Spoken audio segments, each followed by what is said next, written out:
Hey everybody, welcome back. It is Thanksgiving here, 2018, and I'm just checking in on you, man. I'm just kidding, man. That's Bill Burr right there.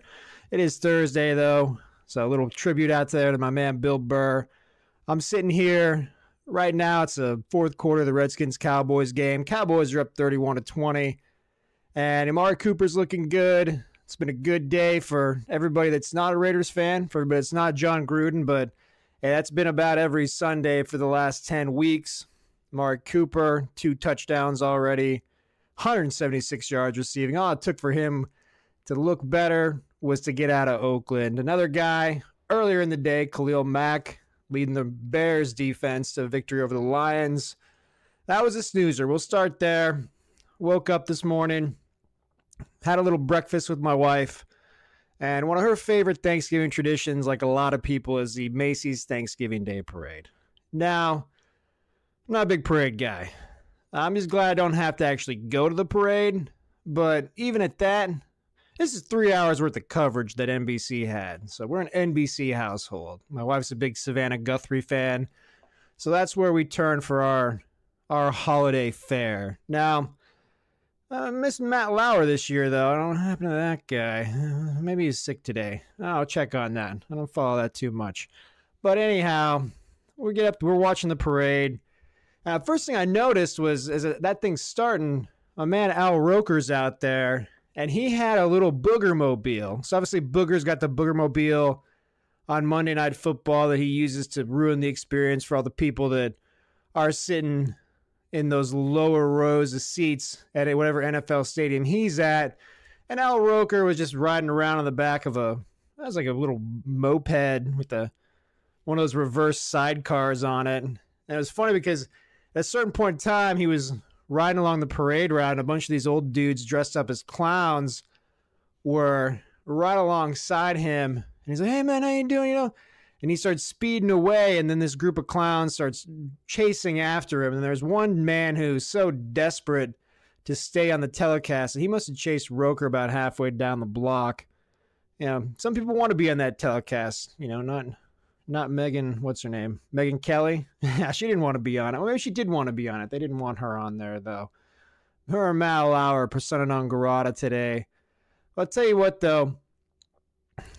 One of the interesting things about that is they always have these little cut-ins with all these NBC characters. You get Blake Shelton on there, and he's like, "I'll tell you what, man, I love me some Thanksgiving. I love it because I love to eat. That's why I love it." Or you get all these actors from This Is Us, which, by the way, I don't watch that show. I won't allow my wife to watch that show either. Not because, no good reason other than the fact that I hear it's a real tearjerker. The last thing I need to do is do 3 days of emotional counseling every time my wife wants to sit down and watch an hour-long TV show. I guess there's this guy from that show Heroes on there, the guy Peter from Heroes. Best season 1, worst season 2 through whatever that finished of any show on television. He's on that show, and she's like, "I heard that he is like married to Mandy Moore, and they're like have this beautiful baby, and he dies in a house fire." Oh, fuck, man.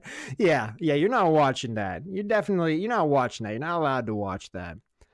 The other thing with that telecast is it gets a little old watching all these people ride up on a float with the, Jolly Green Giant, and then you get Rita Ora on top of the float, lip syncing 45 seconds of some song you never really heard before, while some grown man dressed as a giant celery stalk dances around on the bottom of the parade deck, the bottom of the float. And just, you look at these people, I'm like, man, the guy from Macy says there's 10,000 volunteers for this thing. You really going to put in the time, the effort, and the hours to go on national TV and dress up and dance around as a giant celery stalk? I mean, come on, man. Have a little bit of pride. Like, get a hobby. Start whittling, harassing people on Twitter. Get something better to do with your time than that. And leads me into the all-time waste of time ever, and that is the marching band. All right, so there's some people on various threads on the internet, someone comes out, they're like, hey, man, I'll tell you what, this parade is fucking boring, and I don't like it. And I'm reading through this, I'm thinking, this dude's right. This is very boring, and I very much don't like it. And then a bunch of these people come out and they say, yeah, but like, oh my God, these marching bands, they're so inspirational. It's like, really? Who the fuck likes a marching band? I don't need to someone hear, 200 pimply high school kids play Rolling Stone songs with their tuba and their saxophone. It's just not for me, man. It's not for me. Maybe it's for my time in the Marine Corps. We'd have to stand around in formation while the Marine Corps band would trot around playing these tunes. You're standing there like a board, sweating your ass off or freezing your ass off. Obviously, there's never a comfortable temperature when you have to deal with these things. And then your old E3 enlisted Lance Corporal ass, been to war twice, has to stand there while some guy who's, 3 ranks higher than you, has been in half as long, walks around playing his trombone, and then goes to the bar later trying to pick up chicks, pretend like he's an actual Marine. Hey, guess what? If you're out there and you're in the Marine Corps band, fuck you, man. A very special fuck you from me to you. You probably haven't heard. I mean, if you've been listening to the podcast, one thing you haven't heard is the voice of one Poker Guy 98. So Poker Guy's off for the week. I'm going to take you here through the Week 12 NFL slate, coming at you Colin Cowherd style, Mike Francesa style. Going to hit it solo. We're going to start, getting through these things. Now, head up to the first game of the week. And that's going to be, first game we're going to talk about from a preview perspective. It'll already be in the tank by the time you hear this, but Falcons at the Saints. Falcons over under 61. Saints are 13-point favorites at home. I was all over the Falcons when they were 1-4. They hit that 3-game winning streak. I started betting them heavy, and of course, you start betting them anything heavy, it's going to turn on you. They lost the last 2. Saints are one of the best teams in the league. Everyone's got them pinned pretty much as the best team in the league. Of course, we're all still reeling from that Monday night Rams at Chiefs game, which, if you ask me, that's a bit of a job the Chiefs got, particularly there in the first quarter. I mean, yeah, they were a little bit handsy, but it was had 8-10 penalties in that first quarter. And that thing came out with that referee winking at Goff. That looked a little fishy to me. Looked a little bit fishy. So if I'm looking at this game, the Falcons are on my Buffalo Bills blacklist. I was on the Bills here and there, and whenever I got on the Bills, they gave me the business. I actually had the Bills in a couple of teasers at one point in time as the underdog. They were getting, I think, 12 or 13 on each of those games. I teased them up to 23-24, and they lost both of them by 30+ and fucked my teaser. So I'm off the Bills. I'm off the Falcons. If I'm putting money on this thing, 13's a big nut to lay, but I'm going to go with Drew Brees and the Saints to cover that 13. Love the over here. So I love the over on that one. That's the place to go there. So getting on the Sunday games, Raiders at the Ravens. And I'll tell you what, over under here is 42.5. Ravens minus 10.5 point favorites. Thanksgiving, if you got somebody thankful for and you live in Baltimore, that thing to be thankful for is the potential that the Joe Flacco era might be over. Now, Lamar Jackson, might as well be, he's got about as many carries as Lamar Miller does this year, though. Lamar Jackson, 27 carries last week. You can't do that. You can't keep giving him that many carries. John Harbaugh, he may be out if the Ravens don't make the playoffs, so he's in fuck it mode. I mean, Jackson may end up with 30, 35 carries this weekend if that's what they need to do to win this game. 10.5 point favorites at home. I never love the Ravens in these early games. There never seems to be a lot of juice in the stadium. MetLife Stadium is one of those stadiums. I got no data for this, anybody. That's the way this podcast works. I got no data for anything. Just conjecture, just gut feelings. So, I mean, that's pretty concrete to me. But there's no juice in that stadium. And I don't love that number, that 10.5 point number. But, Derek Carr's on a mission. So Derek Carr and John Gruden got in that little spat last week on the sideline. And Derek Carr came out this week and said, I'm on a mission, man. I am not going to allow this team to get the number 1 pick. I think he knows that. He says he wants to screw that up. I think the reason he wants to fuck it up is because they may end up taking that quarterback from Oregon and saying goodbye to Carr at the end of the year. I'd be on a mission, too, if I were him, to try and avoid the Raiders getting a high enough pick where they had their choice of quarterback for themselves. So I don't think the Raiders are able to pull this thing out, but I do like them to cover that 10.5. The over-under, I wouldn't touch this thing. I don't know how that's going to end up. I'll take the Raiders. It seems strange to say it, but I'm going to take the Raiders to cover that 10.5. Now, one of the worst games of the week, 2-8 49ers at 3-7 Buccaneers. Over-under on this is 54 points. Bucks are 3-point favorites at home. And Famous Jameis is back, everybody. I think he's back to stay. The very brief, tumultuous, and exciting Ryan Fitzpatrick era is over in Tampa. Dirk Cutter's going to ride or die with his boy Jameis from here on out. I think that's his mandate from above. If you're 3-7, you're out of the playoffs already. What's the fucking point of playing Fitzy anymore? We all know what he can do. He's a bearded madman who's going to be up, be down, throw one too many picks at the wrong time. He's got 12 interceptions this year. I mean, holy shit. I mean, he hasn't even played but, 2/3 of the games? Very careless with the ball. Oh, but he's got a 50 Wonderlic score, man. He's from Harvard. So, I get that, but dude, fucking pay attention to where the defense is at. Maybe you won't throw so many damn interceptions. Niners, I don't know who's quarterbacking for the Niners. Doesn't really matter to me whether it's Beathard, whether it's that other dude, Nate Mullins. Yeah, 6.5 a dozen. I'll tell you what, I'm going to ride or die with you too, Jameis. Fire it up. Get the pot going. Jameis, you had to, what was that, Publix? You had to Publix. You get the crab legs. We're going to have ourselves a feast tonight. Buccaneers all day. I'm taking the Bucs, giving them 3 points. Pat's coming off a bye, going into New Jersey. Over-unders 47.5. Pats are 10-point favorites on the road. Not sure what Gronk's status is for this game. That's a game changer.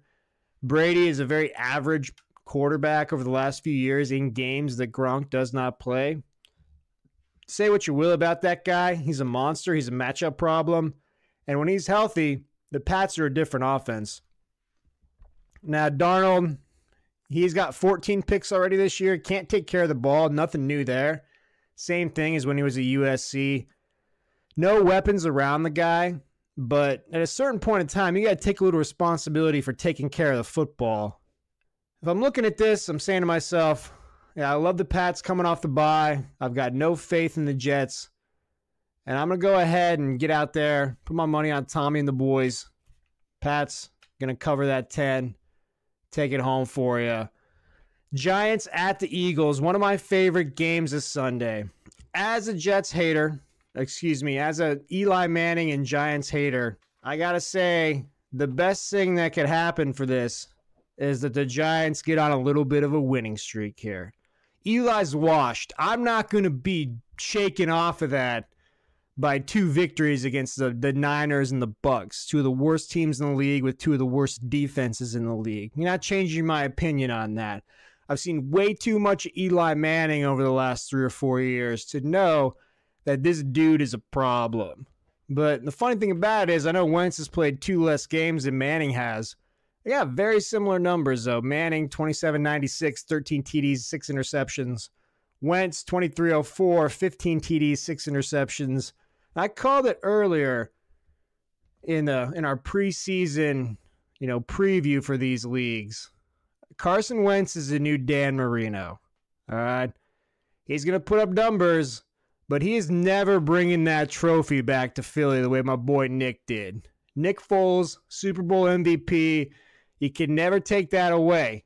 I was there on my couch watching that thing, and I remember every minute of it, every touchdown pass, just like every other Eagles fan. I'm not an Eagles fan. I'm a Nick Foles fan, but I remember that as well as any Eagles fan does. Probably because I didn't get shit-faced and, tear out a bunch of light poles and set cars on fire afterward. So I probably remember it better than most Eagles fans. Eagles fans already turning on their own home team. The Boo Birds are out early, Santa Claus. They still got 4 weeks, 5 weeks till Christmas. They'll be booing Santa just like they'll be booing Doug Peterson. I don't care if that guy won us a Super Bowl. Why do people from Philly sound like they're from Alabama? I don't know. I don't care if that guy won us a Super Bowl, man. He's trash. He's trash. We needed to get a new head coach in here. They ran Andy Reid out of town after all he did for them. He didn't win any chips, but he's a hell of a coach, as is seen on Monday night. And, you know, if we're looking at the Eagles, Giants, Eagles are 6-point favorites. Over-under is 47. Man, I love the Eagles. That was my best bet of the week last week, was the Eagles coming off the bye against the Cowboys. This is a gimme. This is something not right in Philly. I don't trust the Giants, though. So I gotta go against my boy Eli. Maybe they get a little desperate in Philly. We see a little Nick Foles. Yeah, probably not, right? Probably not, but a guy can dream. I'll take the Eagles, given the 6 points. Jaguars at the Bills. 3-7 Jags at the 3-7 Bills. Over-under is 37. That is a very, very low over-under. And still an over-under that you want no part of the over. No part of the over. Bills are 3-point dogs at home. Jags coming off a very terrible second half against the Steelers. Vintage Blake Bortles. A lot of regret in Jacksonville about that next year's contract. If you get out of it, what do you get out of it for? What's your dead money on the cap? I just don't think, no matter what that dead money is, even if it's $18 million, fuck it, man. Like, fuck it. You got to get rid of that guy. You're losing the locker room by keep trotting him out there.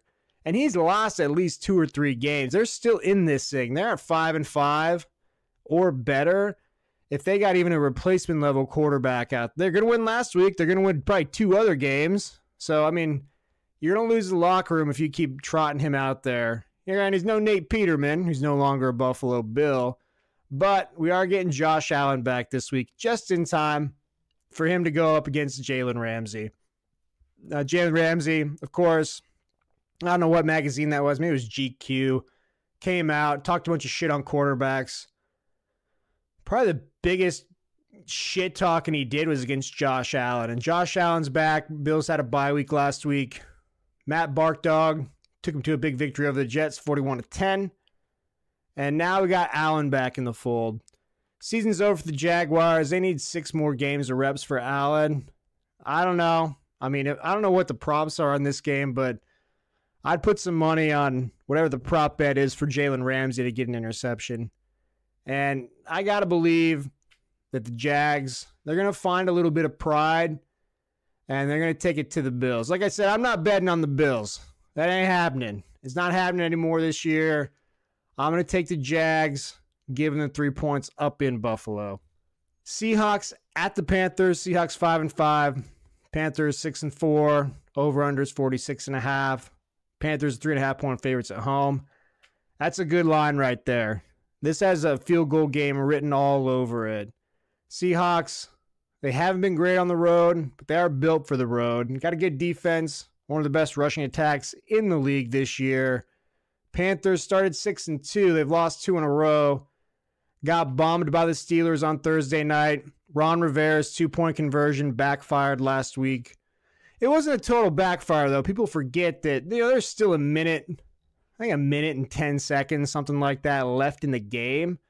So even if they make that 2-point conversion, there's no guarantee that Stafford can't get down there and get a field goal. Granted, I mean, Stafford was fucking terrible today, so there's no guarantee that he does either. Newton missed that throw. That's all on Cam. He was wide open. Cam knew it, and he owned up to it. I expect him to be better this week. Panthers can't catch a break on the road. They've been good at home. McCaffrey's having a good year, rushing the ball. He's got 630 yards rushing. He's also got about that much receiving. I don't know, I have a stat in front of me right now. But he's turned into a genuine weapon out of the backfield. I like the Panthers here, given the 3.5. If I'm going to put my money on this thing, I'm probably going to buy a point and try and get that to 2.5. Probably pushes you to minus 130, minus 125, but that's a point well worth buying. Browns at the Bengals. the Battle of Ohio, the biggest football game in town. No, it's not a pro football game. It'll already have been played. We're going to get into that just a little bit later. Browns, they've been owned by the Bengals. Bengals won the last 7. It's the Hugh Jackson Bowl, really. That's a hidden story. That's a subtext for this game. It's what can Hugh tell the Bengals that they don't know about the Browns? I don't know if he can tell them much because he didn't fucking understand that team at all when he was the head coach. So I don't think he's got a lot of... He didn't have useful information about him when he was coaching them. I don't think he's got that much information about him now that he's on the other side of the ball. Greg Williams versus Marvin Lewis in a battle of... It's going to be really kind of a repeat of that McVay-Reed showdown on Monday night. Couple football geniuses duking it out early in the morning on Ohio, on a very, very frosty Ohio day. And I got to tell you, this is over-under 46.5. Bengals are 3-point favorites at home. I don't know how this goes. Well, no one knows how it goes, right? That's the nature of sports betting. But I love the way Nick Chubb's been running the ball. Bengals are on a free fall. For me, it's really, hey, what's AJ Green's status? He's doubtful. They've got him kind of working through a few things. If he's playing, I like the Bengals. If he's not, I like the Browns. It's that simple for me. But as of now, I got to assume he's not going to play. And I'm going to go with the Browns here to cover that 3 points and most likely get the victory on the road. They're going to break that, 19 straight road or 25 straight road losses. X amount of, losses within the division. Another streak breaker there in Cleveland. Plus, everybody's all fired up. LeBron came back. And, hey, shout out to all those Cleveland fans. All right? A decade changes a lot. He had a very frosty reception last time he came back as a member of the Miami Heat. Not so much this time. A lot of appreciation for everything he's done. Not just for the team, but for the community. Rightfully so. Good on you, Cleveland. A little bit of class there. Not used to that in sports. Not saying... I guess I'm a fan of it. I like LeBron, so I'm going to be a fan of that. He's not a little bitch like KD is. KD, of course, that happened earlier in the week. KD, a little sidetrack on KD. Dude, that guy's softer than fucking baby poop. Like, he is so soft. He's going at teenagers on Instagram. Of course, this week, he got up in that guy's face under the basket, told him to shut the fuck up and just watch the fucking game. I get it, dude. And then he came out in an interview and he says, how do you sleep at night? Going to a sporting event and heckling people? Dude's fucking soft, man. He's very weak. And we see the impact that Steph not being there has on the Warriors. We don't see that with KD. He's not a bum, but he's not the type of guy that can go solo and lead your team to a championship. If he leaves the Warriors, he ain't ever winning another chip. Not happening. There's too many good players in the league, and he doesn't have the stones. He doesn't have the charisma to actually be a leader. Fuck you, KD. From everybody. Moving on here. Cardinals at the Chargers. Now, Cardinals, it has been a rough year down in Arizona. Started off early with Steve Keim pounding back a few schlitzes, hopping in his automobile and getting extreme DUI, not a regular DUI. So down in Arizona, they got a bunch of little classifications for DUI. Not all DUIs were created the same. I actually had a buddy who got I got a lot of buddies. I'm from the state of Arizona, so I got a lot of friends, and I got a lot of friends that have gotten DUIs. I'm free and clear of it. It's called an Uber, everybody. Get one of those things. They're pretty cheap. And you don't have to be like Jim Irsay or Caitlyn Jenner and murdering people. Now, Jim didn't murder anybody with his vehicle. Is he a murderer? There's a lot of evidence that maybe suggests that these people disappearing out there in Indianapolis may be, somewhat related to the red-faced goblin that is Jim Irsay. But that's all speculation. What's not speculation is that Caitlyn Jenner did murder somebody with her car, and Steve Keim could have, with how fucked up he was driving around out there. And you got to wonder, he's got a lot of bad drafts lately. Is the alcohol abuse and the complete lack of ability to see 3 feet in front of his eyes and identify talent, are those things related? We don't know. People down in Arizona are already calling for Steve Wilks' job. He may not survive, because here's the thing. Steve Keim, he's fucking done. He's out of there at the end of the year. I don't have any inside information into that organization. But I got to think that he's done. And I got to think that whoever comes in, they're either going to do that thing where they keep Wilks around for a year and then they can him. I think that's what, what's his name, Ballard did in Indianapolis. He kept Pagano around for a year, then he shit-canned him. You never want to see a new GM heading your way if you're the head football coach of any NFL team.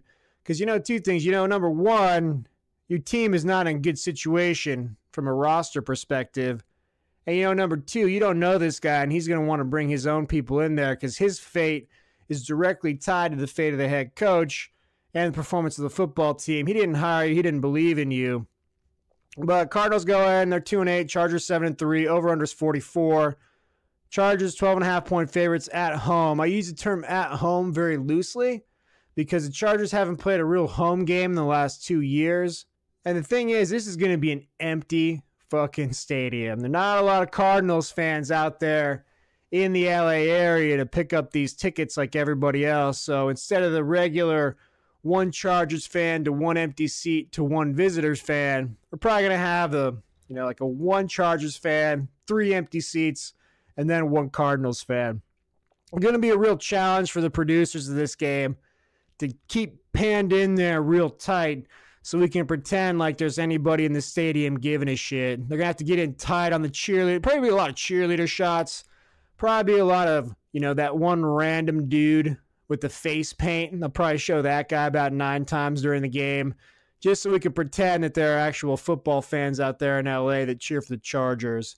I know there are a few Rams fans out there. Now, they're fair weather at best. Let's not confuse them with real actual football fans. But there are absolutely no Chargers fans out in that area. You got to ask yourself, if you're the Chargers, come on, man. Move anywhere. Go to Oklahoma City. Go to San Antonio. Go to fucking Billings, Montana. I don't care. Go somewhere where there's going to be at least 5 people that are going to give a shit about your football team.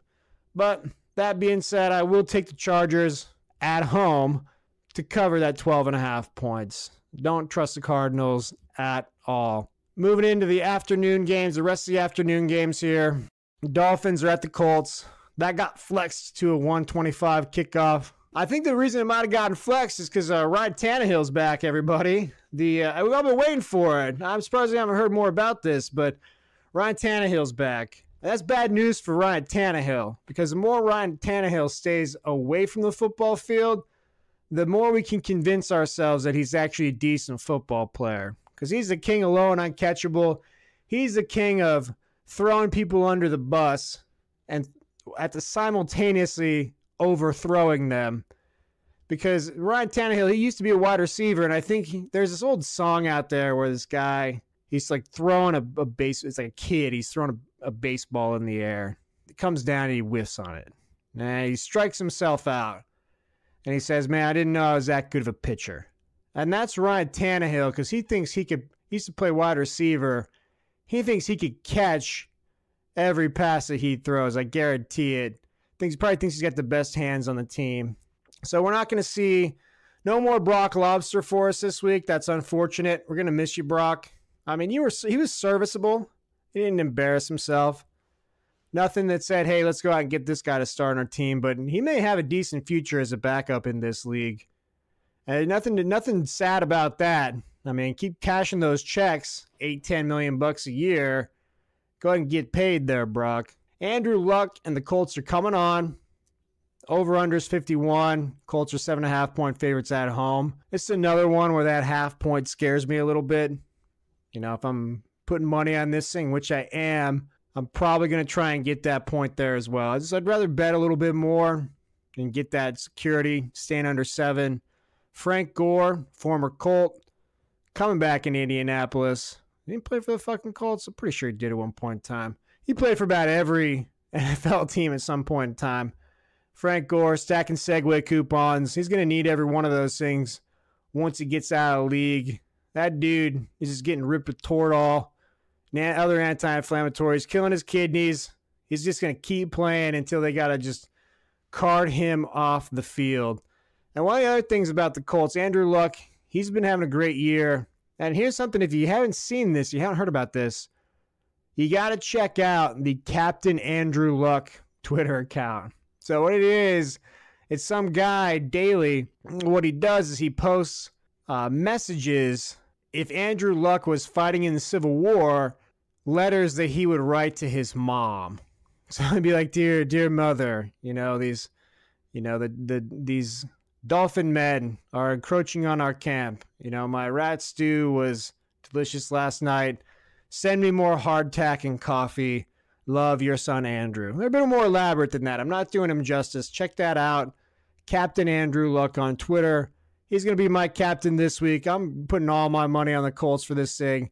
And I might double that up on units because I really like that game because I don't believe in the Dolphins. I haven't believed in the Dolphins from the beginning. And I think the cracks are going to continue to show for them. Steelers at the Broncos. Steelers 7-2-1. Broncos 4-6.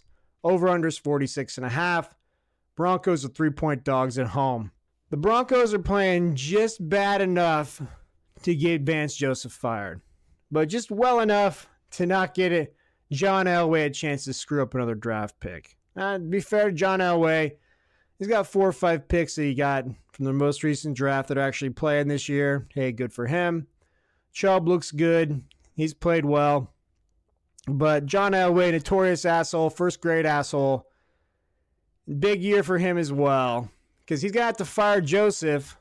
And he's already gotten rid of Fox. Kubiak's gone.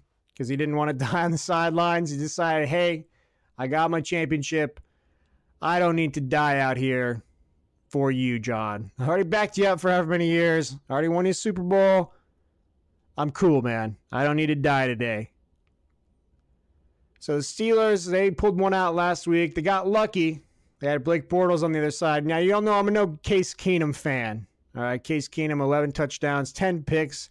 He'll give the ball away, but so will Ben. Ben had a couple picks last week. I know Ramsey got him twice. I think Ben threw a third one at some point in time.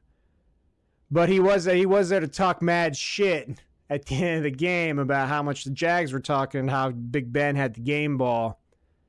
3 points. The Broncos, man, they fucked me over a couple times. Case Keenum came out and he said, every week is like the playoffs for them at this point. Not really, dude. You got to have a good football team for every week to be like the playoffs. And you don't have a good football team. You're just kind of waiting to be mathematically eliminated. And that's not really like the playoffs case. So I got to disagree with you there. And Steelers up and down on the road, but I don't like the Broncos. I haven't liked the Broncos all year. A lot on the line for the Steelers this week. And I'm going to go ahead and think that they get it back together. And they're going to cover those 3 points out there in Denver. Sunday night game, Packers at the Vikings, over-unders 47.5. Vikings are 3.5-point favorites at home. Talk about two teams where you got no idea who's showing up. I'll tell you who's not showing up is Aaron Rodgers to his mom's house while it's burning down. At least according to his brother. I don't know what his brother's name is. The other Rodgers, whatever that guy's name is. He came out, Jordan Rodgers. So Jordan Rodgers came out on Twitter after Aaron Rodgers. He put out a video. He's from Northern California where they've had a lot of these fires. His hometown has been devastated. So he's partnering up with State Farm. He's making a personal contribution. He's getting in there at State Farm. They're going to match that contribution up to $1 million. They're going to send a lot of money into that area to help these people out. Good for them. All right, good for you, Aaron. That's the thing to do. Give them some cash. Use your platform to help people out. That's a great thing. Unless you're Jordan Rodgers, he doesn't think that's a great thing. He's had a falling out with his family. And Aaron Rodgers, he stays above that. I don't know. I don't get into his shit. But when your brother comes out and blasts you on Twitter, I'm going to be there to see what's going on. And apparently, Aaron Rodgers didn't call his mom. They live in that area. And Jordan Rodgers says, hey, you didn't call your mom. when she was getting ready to leave, when her house is about to burn down. Everything you're doing is disingenuous, and basically go fuck yourself. Disingenuous or not, Jordan, helping out that many people, I don't care. All right, and he's still doing it. I'm going to give him credit for that. And I'll tell you what I won't give him credit for is making Mike McCarthy's job any easier, answering some of these questions in the media. He is always throwing jabs at that dude. And he comes out this week, he says, we need more explosive plays. Which is basically saying, I need Mike McCarthy to call better plays.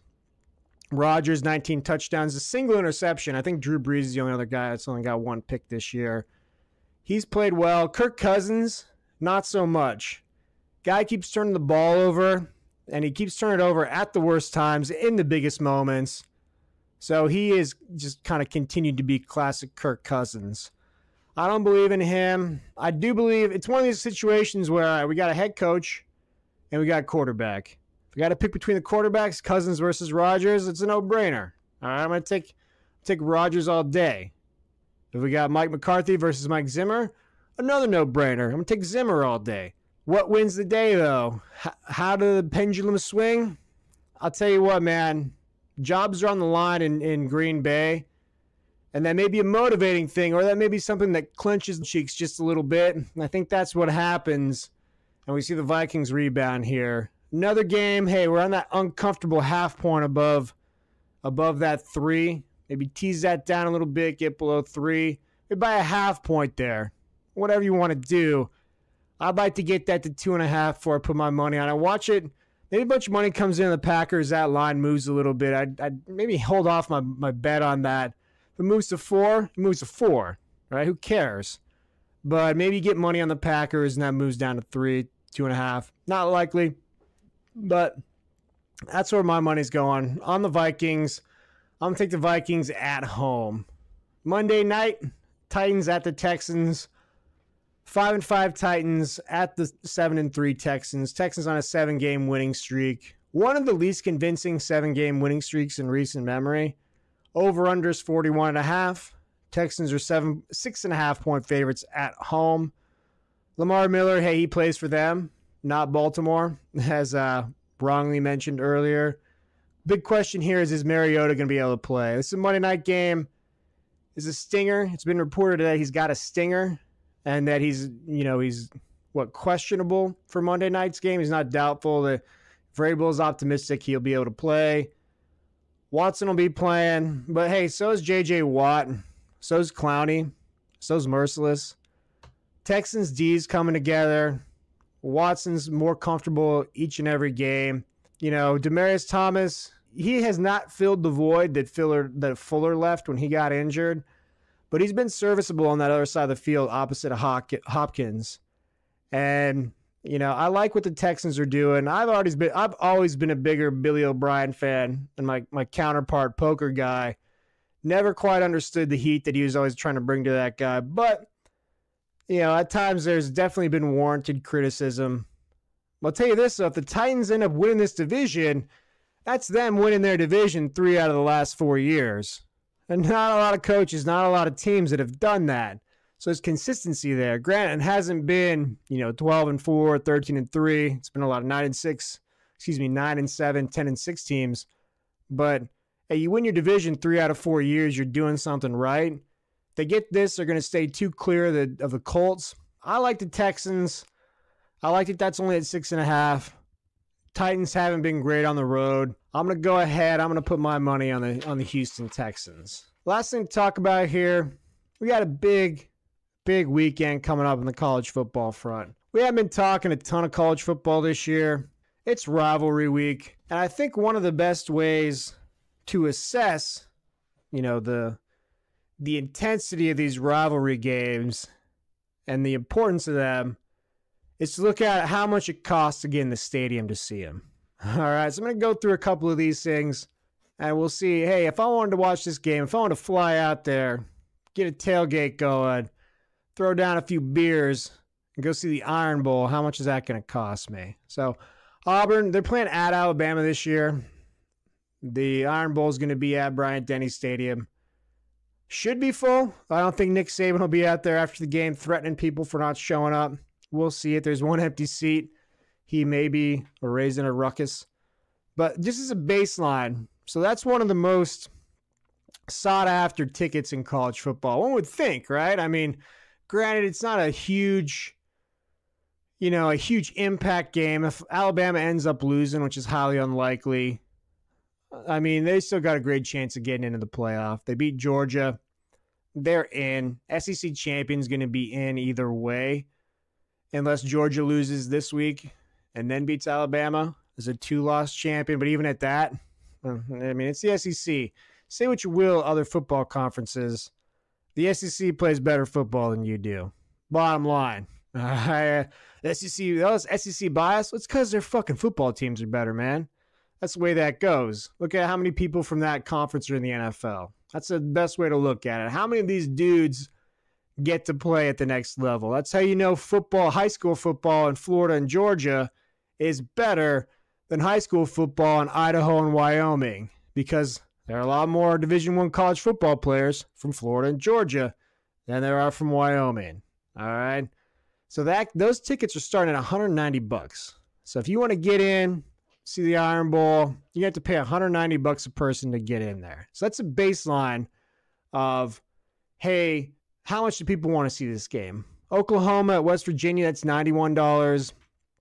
If you're a Notre Dame fan and you want to watch the last game or a USC fan, you want to watch the last game of the Todd Helton era out there in Southern California, which, by the way, man, that was hilarious. Earlier in the year, I like to get on these message boards and see what's going on with these distressed SEC fan bases. And there was actually some dude from Auburn who was saying, hey, maybe we could get Clay Helton, Clay Helton from USC to come to Auburn if they bought out Gus Malzahn for $36 million. Okay, Brainiac.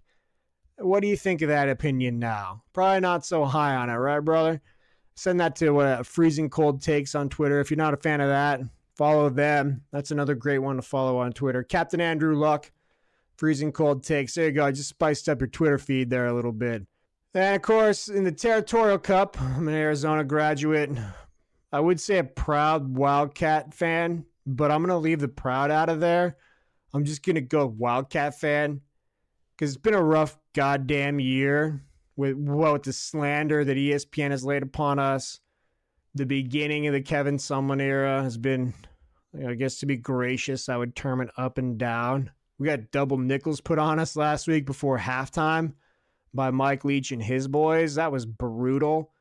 So if you're trying to watch the Wildcats get to the Las Vegas Bowl, get that 6th win, you're out $26, brother. You're out $26. Your Uber to and from the stadium is going to cost you more each way, but you're going to be able to get in there for cheap. And I guarantee you show up there on game day, you could probably get some tickets for less than that. $10, $15. I'll get your ass in the stadium. The funny thing about this, though, even more expensive than that Alabama game, this is a shocker, the Apple Cup. So Washington at Washington State. They're playing this at Washington State. Cheapest ticket, $218. Whoa. People are fired up for that. Big brother, little brother with the big chance to get to the playoff if everything kind of falls right for them. And then, of course, we've got the game. The game being played in Columbus this year. Michigan at Ohio State. Cheapest ticket there is the most expensive ticket on the board, as you would expect, $281. If you want to see Urban Meyer crush Jim Harbaugh yet again. Now, why do I say that? I say that because all conventional wisdom, everything leading up to it, has Ohio State losing this ball game. All right, they almost lost to Maryland. They've been just on a razor's edge all year. They got crushed by Purdue. They haven't played well. Urban Meyer is about to go to the hospital if they lose this game. He's got health problems, or does he? We won't know until the final of this game comes out. All signs point to Michigan winning this thing. So that's exactly why, Ohio State's like one of those bad cases of super chlamydia that you can get out and you go fucking around in Thailand or one of these Southeast Asian countries enjoying their cheap women of the night. You end up with some super bug, and that's what Ohio State is when it comes to the college football playoff. For whatever reason, man, I don't know how they keep sneaking in there, but things just seem to stack up to where, are you fucking serious, man? Ohio State again? And I'll tell you what, they end up beating Michigan. They win the Big Ten. Oklahoma gets beat by somebody. Then you're sitting there asking yourself, do we got Washington State or do we have Ohio State? And I'm like, oh, man, here we go again. But at that point in time, if Alabama ends up the number 1 seed, they'll be able to, send them packing pretty early. If I'm picking my college football playoff right now, it's tough to pick. I mean, obviously there's the 3 that you feel that they're in. Alabama, Clemson, Notre Dame. I don't see Notre Dame losing to USC. Brian Kelly, he's got his guys focused. They look like they're a lock. Clay Helton, this is the end of it for him. He's lucky there's no tarmac. He's lucky it's not a road game. He can probably get fired inside the stadium before he can leave, escorted out. But at least he won't get fired on the tarmac like Kiffin did. Be merciful end for Clay Helton. Also, a merciful end to this podcast. Everybody, thanks for sticking it out. Hope you enjoyed it. Got a little something to listen to on your way back home from Thanksgiving all hungover, having to hang out with your family. I didn't have to suffer that this year. I'm out here having a good time. Poker Guy, he'll be back on Sunday for us to review these games. You'll have a great rest of the weekend.